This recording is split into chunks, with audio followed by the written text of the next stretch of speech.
सभी विद्यार्थियों को नमस्कार। स्वागत है आप सबका आपके अपने परिवार टीवी तारके में। आज की परिचर्चा हम जो करने चल रहे हैं Uttar Pradesh UP triple SC की जो है परीक्षाओं में जो 20 क्वेश्चन सामान्य उत्तर प्रदेश स्पेशल से पूछे जाते हैं, उसमें जो आज के टॉपिक है कृषि एवं मिट्टी से। तो आप परिचर्चा मेरे साथ अंत तक बने रहेंगे तो आप देखेंगे मैं आपको 20 क्वेश्चन बताऊंगा, जिससे क्वेश्चन कृषि और मिट्टी से पूछे जाएंगे उत्तर प्रदेश के बारे में, तो उससे बाहर कुछ नहीं पूछा जाएगा। तो आप जो है देखिए, कह रहा है प्रश्न नंबर 1 कह रहा है कि उत्तर प्रदेश में कुल कितने कृषि जलवायु क्षेत्र हैं। तो उत्तर प्रदेश में कुल कितने कृषि जलवायु क्षेत्र हैं? 9 हैं। ये बहुत बार क्वेश्चन पूछा गया है। फिर कह रहा है कि उत्तर प्रदेश में कुल कितने कृषि पारिस्थितिकीय क्षेत्र है, यानी इकोलॉजिकल जोन। तो कितने हैं? 20 है। कितने हैं? 20 है। फिर कह रहा है उत्तर प्रदेश में कुल कितने मृदा समूह हैं? कितने हैं? 8 मृदा समूह क्षेत्र हैं। और उसके बाद कह रहा है उत्तर प्रदेश की कुल कार्यशील जनसंख्या का कृषि क्षेत्र में, मतलब कृषि उत्तर प्रदेश की कितनी जनसंख्या जो है कृषि क्षेत्र से कार्यरत है। ठीक है, तो वो है कितना है? वो 58.3% है। कितना है? 58.3%। क्वेश्चन नंबर 5 कह रहा है उत्तर प्रदेश में क्रियाशील ज्योतों का कुल संख्या कितनी है? कितनी है? उत्तर प्रदेश में क्रियाशील ज्योतों की संख्या कुल कितनी है?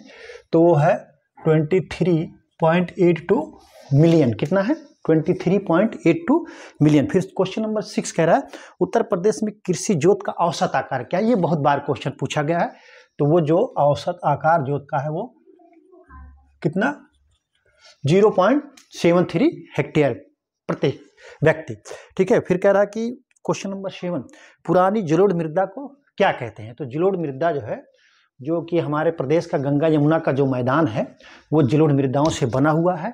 जलोढ़ मृदा 2 प्रकार की होती है, एक को कहते हैं बांगर, दूसरी को कहते हैं खादर। तो पुरानी मृदा जलोढ़ को क्या कहते हैं? बांगर कहते हैं। क्या कहते हैं?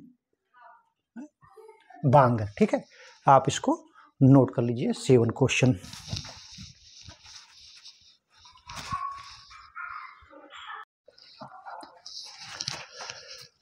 प्रश्न नंबर 8 कह रहा है कि नवीन जलोढ़ मृदा को क्या कहते हैं? तो नवीन जलोढ़ मृदा जो होती है वो खादर कहलाती है। खादर उत्तर प्रदेश ही नहीं पूरे भारतवर्ष की सबसे अधिक जो मृदा है वो खादर मृदा है। सबसे अधिक उपजाऊ मृदा जो है खादर मृदा है। ठीक है। जलोढ़ मृदा में किस पोषक तत्व की कमी होती है? तो जो पोषक तत्व की कमी होती है वो है आपका जो है नाइट्रोजन, फास्फोरस और जैव पदार्थ की। किसकी कमी होती है?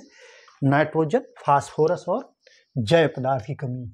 NP और जैव पदार्थ। क्या? जैव पदार्थ की कमी होती है। नाइट्रोजन, फास्फोरस और जैव पदार्थ की कमी होती है। चूना और पोटाश की अधिकता होती है जलोढ़ मृदा में। काली मृदा उत्तर प्रदेश के किस क्षेत्र में पाई जाती है? तो काली मृदा जो है उत्तर प्रदेश के कहाँ पाई जाती है? बुंदेलखंड में। कहाँ? बुंदेलखंड क्षेत्र में पाई जाती है।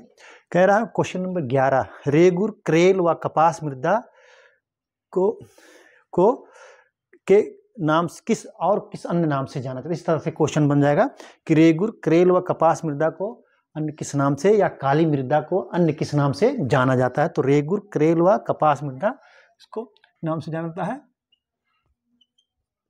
काली मृदा को रेगुर, क्रेल व कपास की मृदा के नाम से जाना जाता है।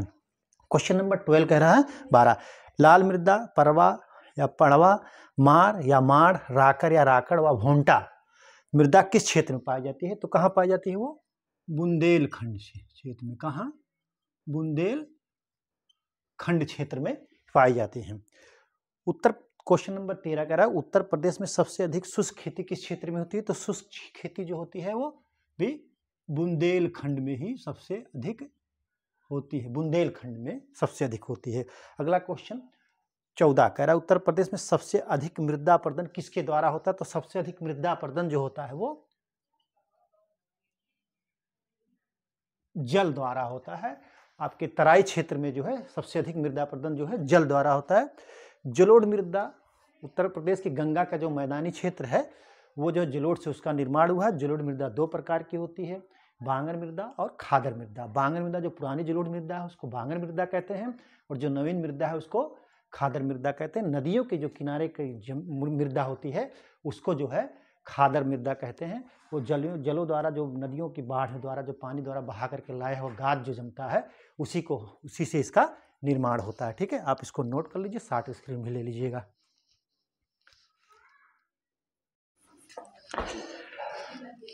क्वेश्चन नंबर 15 कह रहा है कि उत्तर प्रदेश में सर्वाधिक क्षारीय और लवणीय मृदा कहाँ पाई जाती है, किस जनपद में? तो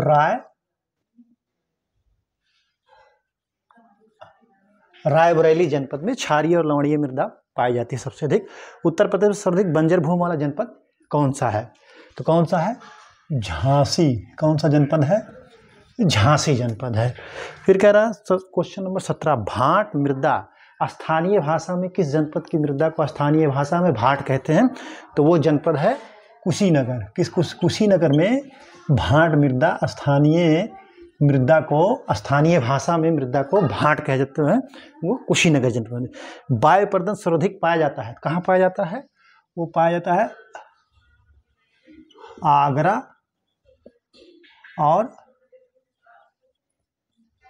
मथुरा में, क्योंकि यहाँ पर उत्तर प्रदेश में सबसे कम वर्षा जो है मथुरा में होती है। तो आगरा और मथुरा में जो है वायु अपरदन पाया जाता है। प्रदेश में सर्वाधिक अपरदन वाला नदी क्षेत्र तो कौन है? चंबल के अगल बगल जो है अवनालिका, एक जो है खड्डनुमा पाया जाता है। अवनालिका अपरदन जो है ये बहुत ही हानिकारक होता है, ऊबड़ खाबड़ ज़मीनें हो जाती हैं। तो चंबल के क्षेत्र में जो है अवनालिका अपरदन पाया जाता है। और जो है वो आगरा और इटावा जनपद जो उत्तर प्रदेश का है, वहाँ भी जो है अवनालिका अपरदन पाया जाता है। ठीक है, कौन सा अपरदन? अवनालिका अपरदन। ठीक है, उसको बोलते हैं कौन सा? अवनालिका अपरदन। कहाँ पाया जाता है? चंबल नदी क्षेत्र में और जो है आगरा और इटावा क्षेत्र। फिर क्वेश्चन नंबर 20 कह रहा है कि गेहूं के उत्पादन में प्रथम स्थान वाला राज्य कौन सा है? तो कौन सा है? उत्तर प्रदेश है। क्षेत्रफल की दृष्टि से और उत्पादन दोनों दृष्टि से जो है उत्तर प्रदेश का प्रथम स्थान है, लेकिन उत्पादकता की दृष्टि से पंजाब राज्य का प्रथम स्थान है।